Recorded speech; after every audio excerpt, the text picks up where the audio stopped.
Assalamualaikum warahmatullahi wabarakatuh. Izin Bapak, perkenalkan nama saya Lalu Fandi Ibrahim dari kampus Undikma. Izin mewawancarai Bapak terkait mata kuliah kami. Boleh perkenalkan diri, nama Bapak dan sebagai guru apa di sini?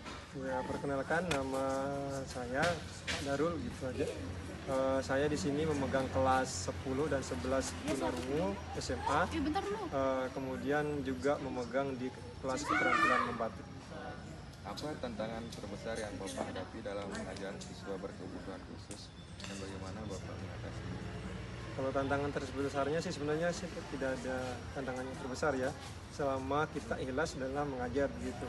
Namun kalau kita kesulitannya seperti apa, memang yang banyak kita kesulitannya yang pertama karena saya mengajar anak tunarungu, kesulitannya kita adalah bagaimana menyampaikan materi-materi yang berkaitan dengan hal-hal baru atau yang sifatnya tidak benda begitu ya, sehingga untuk menyampaikan ke anak bahwa ini adalah sesuatu sulit dibayangkan sama anak-anak, sulit diimajinasikan. Tapi ketika kita mengajarkan sesuatu yang berkaitan dengan hal-hal konkret, mereka cepat. Jadi itu hambatannya kita terkait dengan bahasa dan juga terkait dengan pemahaman anak terkait dengan hal-hal yang sifatnya non-benda.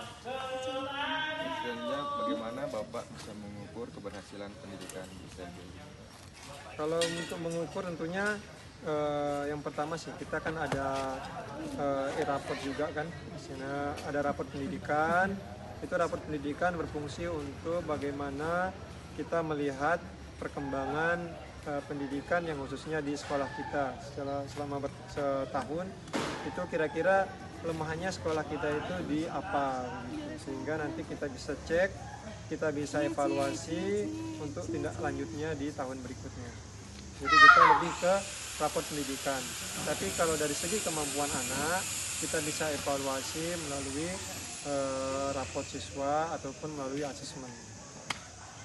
Untuk yang paling berperan di sini siapa Pak dalam mendukung kebutuhan siswa dan bagaimana berkolaborasi dengan pihak?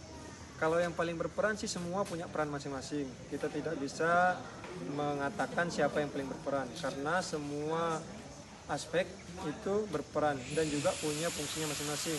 Contoh di Dinas Pendidikan Dikbud ya, karena kita berada di bawah naungannya Dikbud Provinsi, jadi mereka yang akan menentukan kebijakan apa saja yang berkaitan dengan sekolah begitu. Lanjut dengan kepala sekolah, tentunya kepala sekolah adalah komando kita yang ada di sekolah terkait dengan keputusan terkait dengan perencanaan apa saja yang akan kita laksanakan, baik itu dalam jangka pendek, jangka menengah maupun jangka panjang. Kemudian ada peran guru untuk menyampaikan materi ataupun menyampaikan ilmu kepada siswa. Kemudian ada peran orang tua. Peran orang tua adalah bagaimana mereka bisa memfasilitasi anak-anak juga pembelajaran mereka di rumah ataupun di lingkungan tempat mereka tinggal. Jadi tidak ada yang mana yang paling berperan, yang pasti adalah semua punya peran masing-masing. Mungkin cukup sekian Pak, terima kasih atas waktunya. Baik, terima kasih banyak.